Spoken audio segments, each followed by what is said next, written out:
Kisah penghuni neraka yang tetap berzikir kepada Allah. Lantas ini yang terjadi.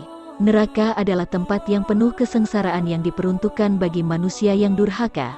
Informasi dahsyatnya siksaan api neraka banyak tertuang dalam Al-Quran dan hadis Nabi. Dalam sebuah hadis riwayat Imam Muslim, Rasulullah Shallallahu Alaihi Wasallam bersabda perihal siksaan yang paling ringan di neraka. Sebelum lanjut, bantu subscribe channel ini dan tonton videonya sampai Anda paham. Sungguh siksa yang paling ringan bagi penduduk neraka di hari kiamat adalah seseorang yang diletakkan di ujung kedua tumitnya dua bara api yang dapat mendidihkan otaknya. Demikian dahsyatnya siksa api neraka, sehingga siksa yang paling ringan sekalipun merupakan bentuk siksaan yang dirasa sangat berat. Akan tetapi, ada kisah unik tentang orang yang masih melakukan zikir atau wiridan kepada Allah Subhanahu wa Ta'ala, padahal dirinya sudah menjadi penghuni neraka. Mendengar orang yang berzikir di neraka, kemudian Allah Subhanahu wa Ta'ala mengutus malaikat Jibril untuk mencarinya. Namun, Jibril tidak menemukannya, hingga Allah menunjukkan lokasi neraka yang ditempatinya. Lalu Jibril diutus Allah Subhanahu wa Ta'ala. Jibril, siapa hambaku itu? Jibril mencari pun tidak ketemu. Akhirnya Allah menunjukkan, dia di dasar neraka dan terjepit di sini, dalam kondisi sedang menghadapi siksa api neraka. Namun dia tetap tidak mengeluh, bahkan dia masih tetap berzikir kepada Allah Subhanahu wa Ta'ala. Meski demikian, tetapi dia tidak pernah mengeluh, tetap wiritan, ya Hanan, ya Manan. Kemudian ketika Jibril sampai di neraka dan menjumpainya, maka ditanya perihal masih berzikir kepada Allah Subhanahu wa Ta'ala, padahal dia tengah menjalani siksaan. Dia menjawab dengan enteng bahwa meskipun dia di neraka, akan tetapi Allah tetap zat yang memiliki sifat maha pengasih dan maha pemberi. Saat bertemu Jibril ditanya, kamu masuk neraka kenapa masih saja wiritan? Dia menjawab dengan tenang, meski aku masuk neraka apa hubungannya dengan Allah? Allah tetap Manan, Allah tetap Hanan. Akhirnya Allah memasukkan orang tersebut ke dalam surganya. Akhirnya oleh Allah Subhanahu wa Ta'ala dipanggil ke surga dan ditanya, kamu kok masih wiritan ya Hanan, ya Manan? Zat yang maha pengasih, ya hanya engkau itu semua atas kehendak Allah dan tidak ada seorang pun yang dapat menghalangi kehendak Allah, meskipun telah di alam akhirat, sebab Allah itu Tuhan dunia sampai akhirat. Jika Allah berkehendak, maka tidak ada yang mustahil dan semuanya terserah Allah. Firman Allah dalam Al-Quran Surah Hud ayat 106-107. Maka adapun orang-orang yang sengsara, maka tempatnya di dalam neraka, di sana mereka mengeluarkan dan menarik nafas dengan merintih. 106. Mereka kekal di dalamnya selama ada langit dan bumi, kecuali jika Tuhanmu menghendaki yang lain. Sungguh, Tuhanmu maha pelaksana terhadap apa yang Dia kehendaki. 107. Jika sekiranya Allah tidak memerintahkan api tersebut untuk dingin, tentulah api tersebut akan membakar Nabi Ibrahim alaihi salam. Sehingga ini menunjukkan bahwa api memiliki kemampuan untuk membakar dengan izin Allah Subhanahu wa Ta'ala. Ketahuilah bahwa akidah mereka ini adalah salah satu dari 3 hal yang ditertawakan oleh orang selain mereka dan dianggap tidak masuk akal.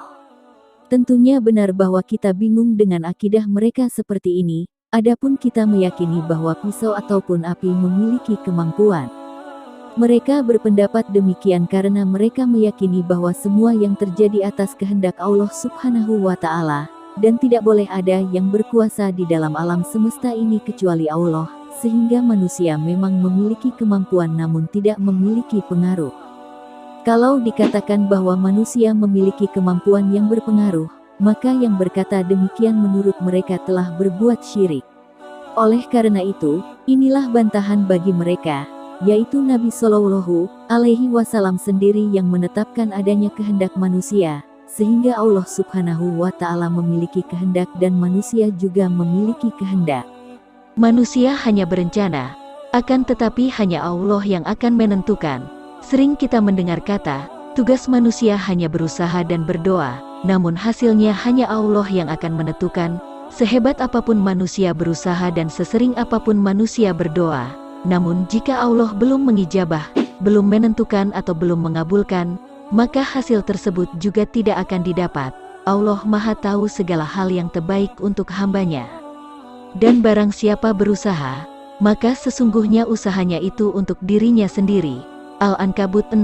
Setiap manusia pada umumnya pasti menginginkan bisa hidup tenang, bahagia, berkecukupan serta tidak ada konflik batin, seperti kecemasan, kekhawatiran dan takut dalam hidupnya. Itu semua adalah hal yang sangat manusiawi dan diinginkan oleh semua orang. Tapi sayangnya, bagi beberapa orang, hal tersebut merupakan sesuatu yang kadang sulit untuk dicapai dan bahkan paling sulit untuk diraih. Kebanyakan dari kita seringkali mencemaskan segala sesuatu yang terkait dengan rezeki dan keinginan-keinginan duniawi kita yang belum tercapai. Tidak ada yang salah dengan seseorang yang mempunyai keinginan. Karena itu seharusnya hal tersebut dapat membuat kita termotivasi untuk senantiasa berdoa dan berusaha untuk mendapatkannya. Tetapi yang sering membawa kita pada kekecewaan adalah di saat usaha kita tidak membuahkan hasil atau gagal. Ini salah satu yang menjadi penyebab konflik batin yang menyebabkan ketidakbahagiaan, dan yang menjadi objek ketidakpuasan kita dengan usaha dan doa kita. Dan orang-orang yang berusaha untuk mencari keridaan kami akan tunjukkan kepada mereka jalan-jalan kami. Al-Ankabut 69. Kita harus menyadari bahwa hidup kita kadang berada di atas dan kadang berada di bawah. Layaknya roda yang berputar. Dalam hidup ini, kadang kita bisa meraih apa yang kita inginkan, mencapai apa yang kita doakan dan usahakan. Kadang mengalami keberhasilan dan kadang juga mengalami kegagalan.